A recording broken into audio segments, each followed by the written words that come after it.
जय माता जी। श्री दुर्गा सप्तशती खष्टम अध्याय 6 धूम्रलोचन मद हिंदी में। मैं सर्वज्ञेश्वर भैरव के अंक में निवास करने वाली परमोत्कृष्ट पद्मावती देवी चिंतन को मैं प्रणाम करता हूँ, उनकी चिंतन करता हूँ।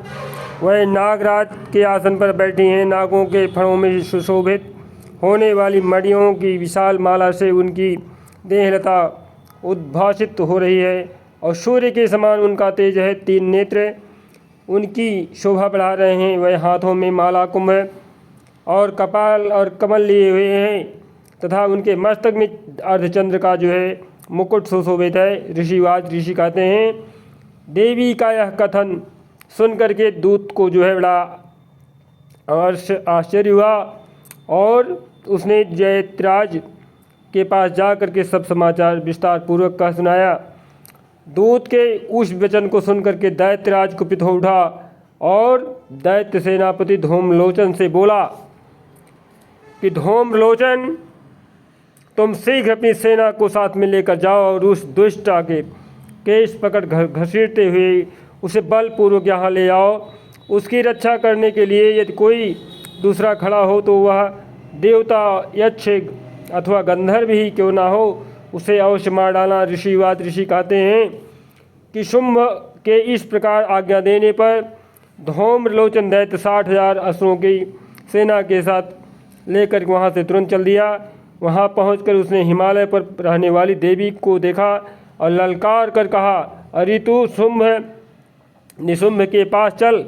यदि तुम इस समय प्रसन्नतापूर्वक मेरे स्वामी के समीप नहीं चलेगी तो मैं बलपूर्वक झोंटा पकड़कर घसीटते हुए तुझे ले चलूँगा। देवी बोली, तुम दैत्यों के राजा ने भेजा है, अर्थात तुम्हें दैत्यों के राजा ने भेजा है। तुम स्वयं ही बलवान हो और तुम्हारे विशाल नेत्र हैं और साथ में सेना भी है। ऐसी दशा में यदि मुझे बलपूर्वक ले चलोगे तो मैं तुम्हारा क्या कर सकती हूँ। ऋषि बोले, देवी के यों कहने पर असुर धूम्रलोचन उनकी ओर दौड़ा। तब अंबिका ने हुं शब्द के उच्चारण मात्र से उससे भस्म कर डाला। फिर तो देवी क्रोध से भरी हुई दैत्य की विशाल सेना और अंबिका ने एक दूसरे पर तीखे सहायकों, बाणों, शक्तियों, आयुधों, फारसों और वर्षा करना आरंभ कर दिया। इतने में ही देवी का वाहन सिंह क्रोध में भर करके सेना के ऊपर कूद पड़ा। उसने कुछ दैत्यों को पंजों की मार से कितनों को और जबड़ों से घायल कर दिया और कितने ही महादैत्यों को पटक पटक कर ओठ की दाढ़ों से घायल करके मार डाला। उस सिंह ने अपने नखों से कितने के पेट फाड़ डाले और थप्पड़ मार कर कितने के सिर को धड़ से अलग कर दिए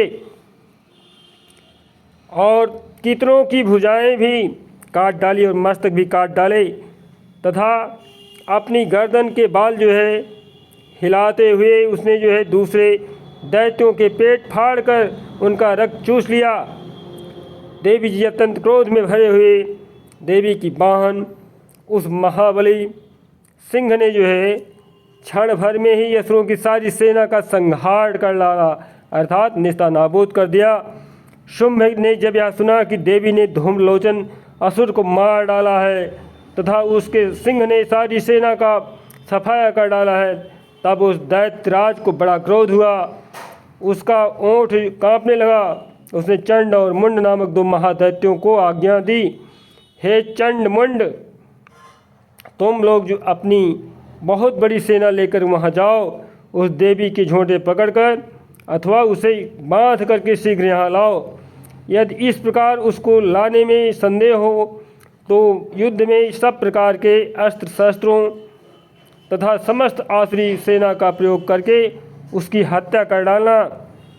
उस दुष्टात्मा की हत्या होने के बाद ही सिंह के मारे जाने पर उस अंबिका को बांध कर साथ में लेकर शीघ्र लौटना। ओम तस्यां हरायां दुष्टायां सिंहे च विनिपाते शीघ्रमागम्यतां बद्ध्वा गृहीत्वा तथाम्बिकाम्। इत श्री मार्कंडेय पुराणे सावर्णिके मन्वंतरे देवी महात्म्ये शुंभ निशुंभ सेनानी धूम्रलोचनो नाम अष्टोऽध्यायः संपूर्णम् भव। जय माता की।